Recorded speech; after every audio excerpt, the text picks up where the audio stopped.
The issue of Bitcoin is a recent one, which means that it is not found or discussed by scholars in the past.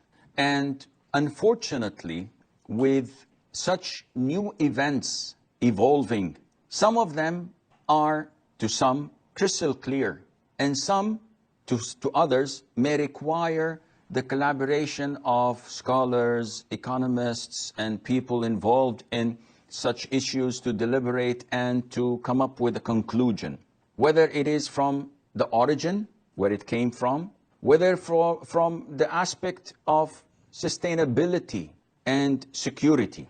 It is known that it was founded in 2007, 2008 by someone that is unknown. And they say that his name is Satoshi Nakamoto. And this person later on, who was supposed to be Japanese, the person with that name denied having anything to do with it. Then another person came from Australia or Canada claiming to be the one who founded it. But generally speaking, no one knows where originally it came from. Not only that, when it started, I think it was like 0.1 cent of a dollar. So one Bitcoin was equal to 0.1 cent, something that is negligible. In a couple of years, it jumped to $35. One Bitcoin that was 0.1 cent now is equivalent to $11,000 plus. This is ridiculous. What is this? This is not something that is physical, you can touch. It's not a coin. It's not a banknote. It's not a deed. It's not a certificate. It is something that is virtual. It all is dependent on the peer-to-peer, the blockchain, and the logarithms that govern it, which is known to only a handful of people who control it and who are anonymous, and no one knows who they are.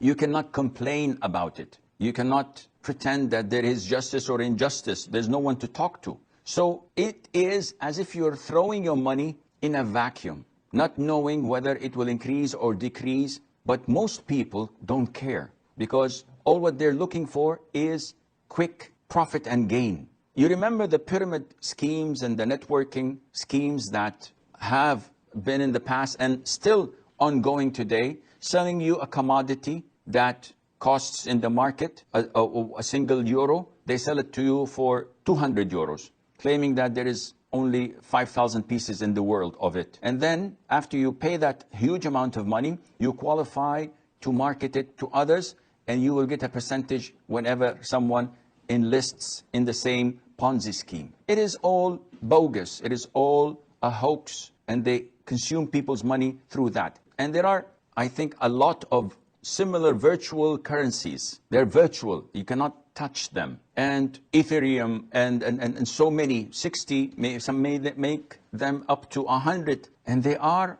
on the rise. And it's not logical, the fluctuation of the price. Is it a currency or a commodity? This is something we still have to look into, because it is not a currency. It's not backed by people. It's not backed by government. It's not backed by central banks or normal banks. So you cannot say it's a currency because no one deals with it except a handful of people. Country-wise, only I think Germany, Japan, maybe Austria allow it because there is benefit to them from it. Taxations, monitoring, etc. And the biggest loophole in it, that the price goes way up and it can also come way down. So it's like a bubble waiting to be inflated. And this what will happen soon.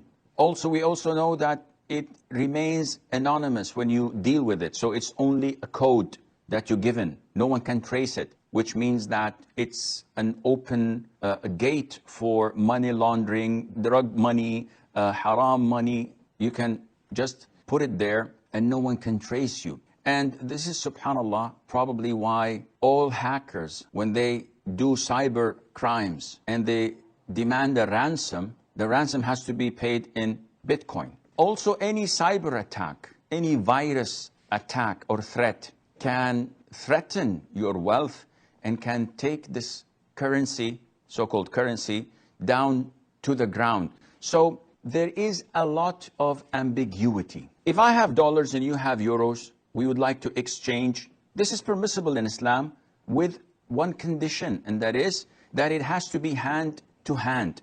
It has to be physical. I cannot say, okay, I accept this transaction, I'll give you the money after half an hour. This is haram. The transaction is void. It has to be simultaneous, give and take. In virtual currencies, you don't have this. The transfer is not simultaneous, and you don't have anything physical to hold on to.